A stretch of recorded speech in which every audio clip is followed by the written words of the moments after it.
Welcome to the deep dive. Today, we're jumping into something pretty fascinating, I think.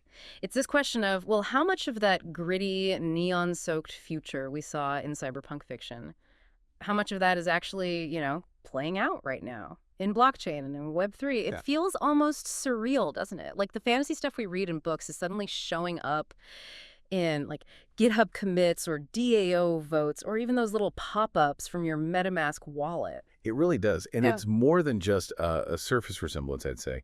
What's really striking is how prescient some of these authors were. Gibson, Stephenson.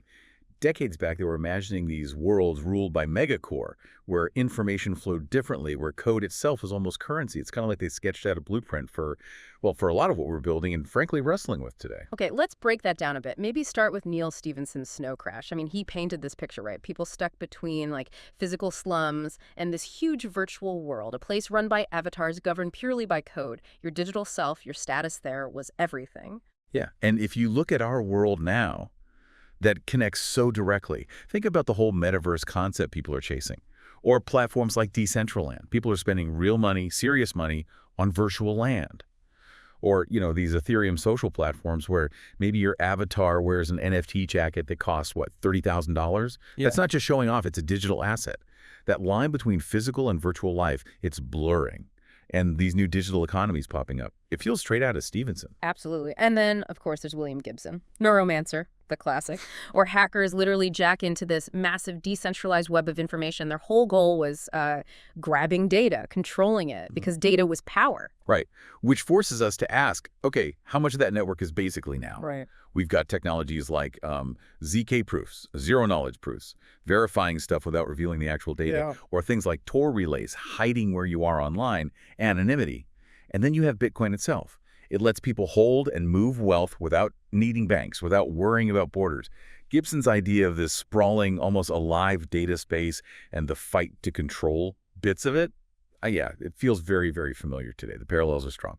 Something else that always struck me about cyberpunk, it wasn't just the tech for tech's sake. Often it was about tech as a tool for rebellion. You had these scrappy hackers, these developers on the fringe, building things to fight back, resisting surveillance or authoritarianism or just, unfair economic systems.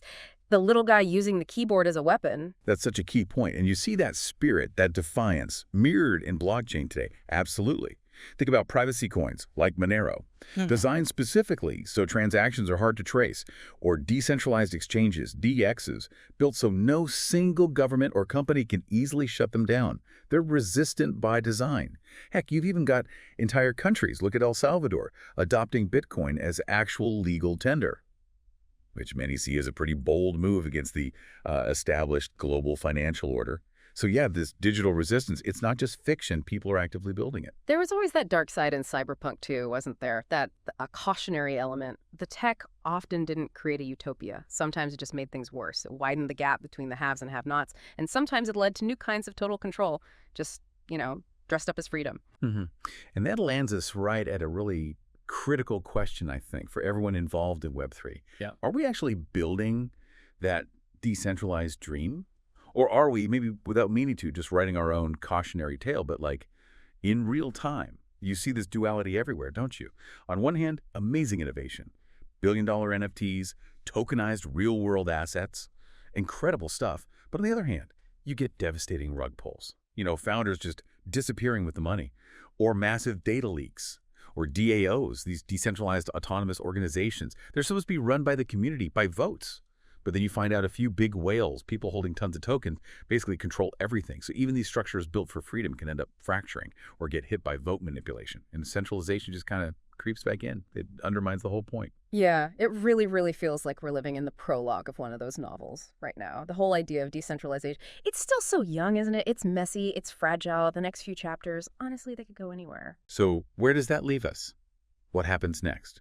Well, this space, crypto, Web3. It needs more than just coders, more than engineers, but we definitely need them. But it also needs, the dreamers, the designers who get human behavior, writers who can explain this stuff, ethical hackers to poke holes in it, artists to imagine what it looks like.